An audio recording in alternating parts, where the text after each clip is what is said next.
Shalom, all praises to Yahweh, Bahashem, Yahweh Shai, Bahashem Rakah Kodash. Double honors to my elders, the apostles of Great Millstone. Those are the men that taught me the truth of the Bible through the Holy Spirit. And Yahweh Bahashem, Yahweh Shai, Bahashem Rakah Kodash, Brakatham, to the 144,000 servants of Yahweh Bahashem, Yahweh Shai, / the remaining elect of the nation of Israel that's scattered across the four corners of the globe. So today's date is January the 1st, 2020. All right, it's a new day, it's a new dawn, and it's a new decade. And Lord willing, this is the year that the prophecies that we read about in the Bible concerning the downfall of Esau, Edom, all right? Prophecies such as the mark of the beast, Revelation 13 and 16, which we're going to get into that, Lord willing, in this lesson. Prophecies such as the time of Jacob's trouble, pursuant to Jeremiah 30 verse 7. The prophecy of World War III, right, pursuant to Revelation 9 verse 12, Revelation 11 verse 14. You know, where all hell is going to break loose on a nuclear level, where nuclear missiles are going to be shot and launched upon the globe from various different countries, culminating to the utter destruction of Babylon the Great, which is America, and prophecies such as the return of our Lord and Savior Yahweh Shai with the holy angels, Isaiah 66 verse 15 and Matthew 24 verse 31, just to name a few. You know, Lord willing, this is the year which Apostle Tahar has coined this year, 2020, as the year of prophecy. Lord willing, this is the year that all those prophecies come to pass, man. You know, Lord willing, Adawan Ratazar. Now, I'm not going to make this lesson too long enough like that, but I thought, why not start off this year, you know, with the prophecy of the mark of the beast, because that's the main prophecy that we're looking out for. As a matter of fact, let's get that real quick. Let's start off the year with the prophecy of the mark of the beast, Revelation 13 and 16. It says, and he causeth all, both small and great, rich and poor, free and bond, to receive a mark in their right hand or in their foreheads. And we understand that the he is speaking about Esau, Edom, the so-called white man, beginning with their bank and elite families, all right, that are posing as a shadow government right now, the Illuminati, if you will, all right. They're actually in control.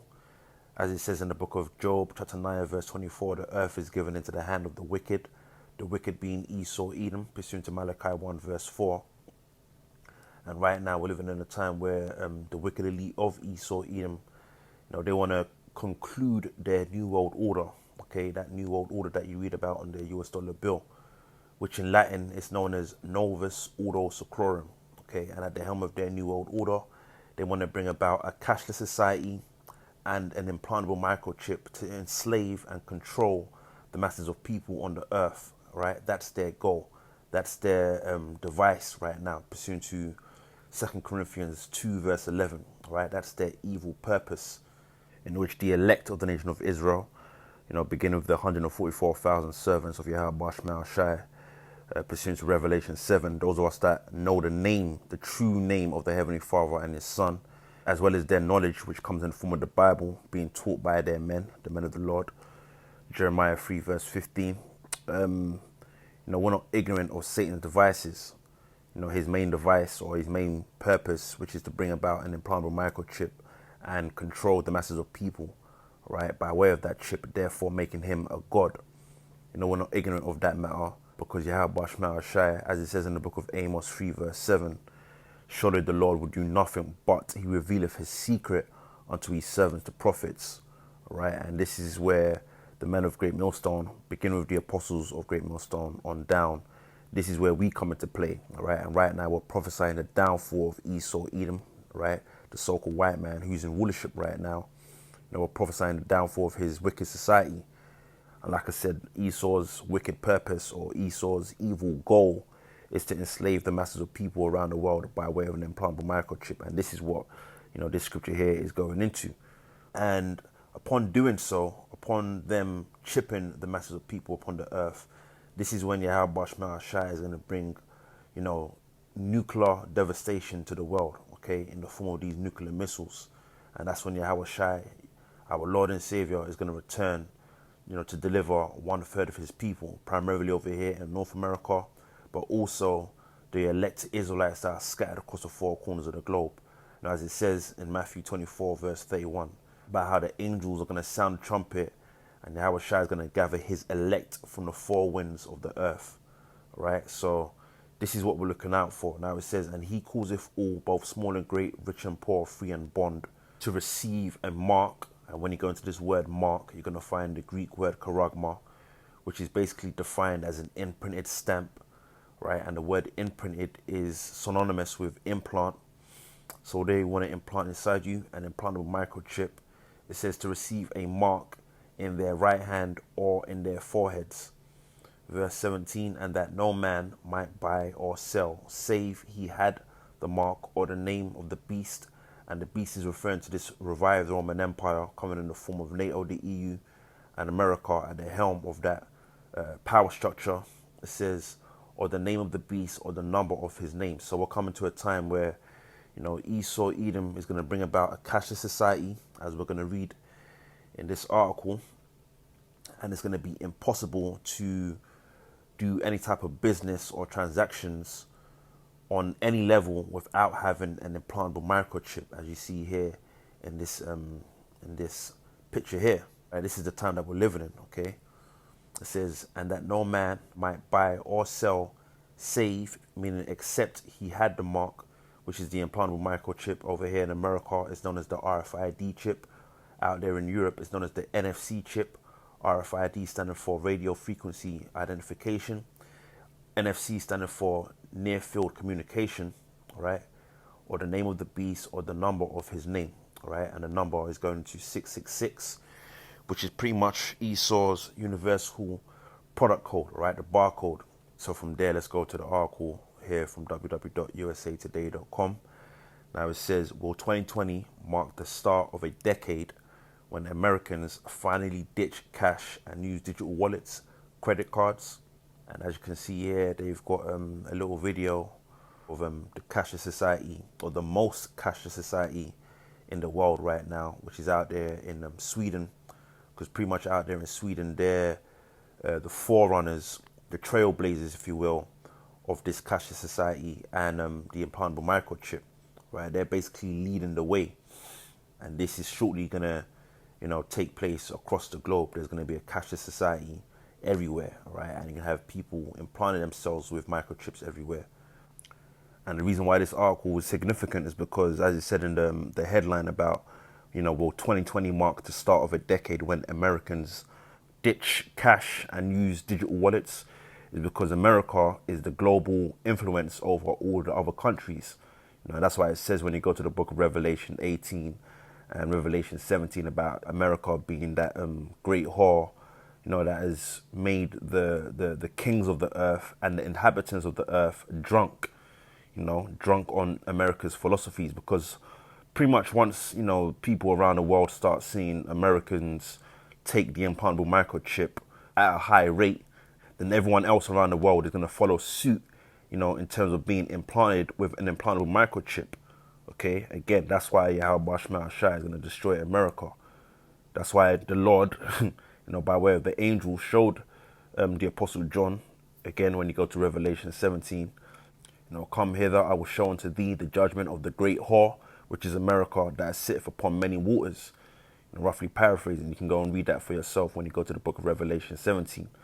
You know, the Apostle John basically saw the devastating destruction that Yahweh Shai, you know, poured out upon America, you know, for basically making the inhabitants of the earth, you know, drunk on America's philosophies and America's wicked ways. You know, and America's going to be at the forefront of people, you know, taking this implantable microchip, which is going to lead to their judgment. Revelation 14, 9 and 10, because there is a judgment for receiving the implantable microchip. You know, Lord willing, I'll get that too. You know, these are the things that we're trying to warn our people about, you so-called blacks, Latinos, and Native Americans, the Israelites. It says cash is clearly no longer king. With the rise of digital wallets and tap and pay debit cards, you don't need dollars and cents to catch a ride in an Uber or to nab a meal at some fast casual restaurant. You know, and by digital wallets, what they're referring to ultimately is the implantable microchip itself. Because very soon you're not going to need a wallet for your keys, your door keys, your work keys, your car keys. You're going to be able to utilize all those things by way of an implantable microchip. Okay, that's going to be that digital wallet. And very soon you're no longer going to need, a wallet, a physical wallet to hold your cash or your identification. And this is what this implantable microchip pretty much does. It replaces, your physical wallet. It replaces your physical ID. It replaces your physical cash. Okay. And I've got an article here from www.bitcoin.com. As you see here, the picture of the man, getting implanted with an implantable microchip. It says here, Bitcoin wallets, which Bitcoin, that's, a form of digital currency. It says Bitcoin wallets under the skin. The idea of getting an integrated circuit device or radio frequency identification, RFID, transponder embedded into your skin probably seems alien. It's not without its advocates. However, over the years, various cryptocurrency enthusiasts have engaged in biohacking by embedding a microchip with a Bitcoin wallet into their hand. On March 15, journalist Bailey Rootsall recently wrote how she got the mark of the beast and explained how it would now hold her Bitcoin, which is her digital form of currency. Okay, it says Rootsall said she was inspired when she first met Martin Wismayer, otherwise known as Mr. Bitcoin. Okay, so it says here, in 2014, numerous media outlets reported on Wismayer's Bitcoin wallets embedded into each of his hands. The two wallets were NFC Type 2 compliant chipsets for cold storage and hot wallet use as well. In 2016, BuzzFeed reporter Charlie Warzel described how he got a Bitcoin wallet implanted into his hand in what the mark of the beast taught me about the future of money. Okay, so as you see, you've got this Edomite here that's getting himself implanted with the mark of the beast, the implantable microchip. And this is what the masses of people around the world very soon are going to embed themselves with, okay? And it's not no coincidence that, this article, is pretty much going into that, especially with their crafty wording. Will 2020 mark the start of a decade when Americans finally ditch cash and use digital wallets and credit cards, okay? I'm not going to read the rest of this article. I'll leave the link of this article in the description box for any brother out there that might want to, read it for themselves and do a lesson on it. I just want to use this opportunity to bring out the prophecy of the mark of the beast and warn our people not to take the implantable microchip, because it is the mark of the beast and there's a judgment for that, according to this scripture here in the book of Revelation 14. Starting at verse 9, it says, "And the third angel followed them, saying with a loud voice, if any man worship the beast and his image and receive his mark, which is the implantable microchip, in his forehead or in his hand," and this is the Apostle John, receiving this vision of people worshipping the beast, basically giving their mind, body, and soul over to this, Edomite system coming in the form of NATO, the EU, and America. Following the ways of America, which is ultimately going to culminate or climax to receiving an implantable microchip, in their forehead or in their hand. It says, verse 10, "The same shall drink of the wine of the wrath of the Most High, whose name is Yahweh, and his son's name is Yahweh Shai." It says, "which is poured out without mixture into the cup of his indignation." And that's pretty much a metaphor for the great devastation, the great destruction that Yahweh Bashma Shai is going to bring, during that time, during the time of World War III, which is going to serve a purpose as bringing judgment to those that receive, this implantable microchip, the mark of the beast. It says, "And he shall be tormented with fire and brimstone," which that fire and brimstone is going to come primarily by way of those nuclear missiles, the ICBMs, that are going to be shot and launched across the globe. But also it's going to come in the form of those chariots, the spiritual vehicles that Yahweh Shai is going to come back in with the holy angels, what people out there call UFOs, because out of these UFOs you're going to have concentrated fire coming out of them, laser beams, if you will. It says, "And he shall be tormented with fire and brimstone in the presence of the holy angels and in the presence of the Lamb," right? And the Lamb, is referring to our Lord and Savior, the Lord and Savior of the Israelites, our so-called blacks, Latinos, and Native Americans, right? Because Yahweh Shai was and is the ultimate sacrifice for our people, all right? The Israelites, So Yahweh Shai, upon his return, those of you that receive this chip, he's going to destroy you. Okay? It says in the presence of the holy angels and in the presence of the Lamb. Right? And we're living in that time where Yahweh Shai is about to make his return to the earth. Right? So the closing message is, if you're out there identifying yourself as a so-called black, Latino, or Native American man, know that you're an Israelite, a Hebrew Israelite, and pray unto the Heavenly Father, Yahweh, in the name of his only begotten Son, Yahweh Shai, not to take the implanted microchip. Shalom.